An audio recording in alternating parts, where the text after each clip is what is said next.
Happy teachers day সকল শিক্ষক এবং মা বাবাদের জানাই শুভ শিক্ষক দিবসের আন্তরিক শুভেচ্ছা ও অভিনন্দন।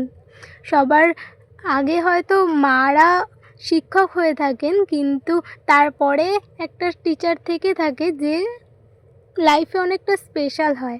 তো আমার মায়ের পরেও আমার একটা টিচার আছে যে লাইফে আমার অনেক স্পেশাল টিচার। তোমাদেরও হয়তো আমার মতন কোনো স্পেশাল টিচার আছে, তো আমি তার জন্যেই একটা ছোট্ট জিনিস বানানোর চেষ্টা করেছি।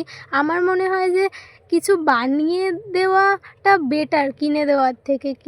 যখন ইনকাম করব তখন তো কিনে দিতেই পারবো, এখন তো আর ইনকাম করছি না। তো আমার মতে মনে হলো যে কিছু বানিয়ে দিলে হয়তো বেশি খুশি হবে। তো তোমরা জানাবে, তোমাদের হাতেই ছেড়ে দিলাম জিনিসটা কেমন হয়েছে। আমার টিচারের জন্যে বা আমার স্পেশাল টিচারের জন্যে তোমাদের ওপরেই ছেড়ে দিলাম।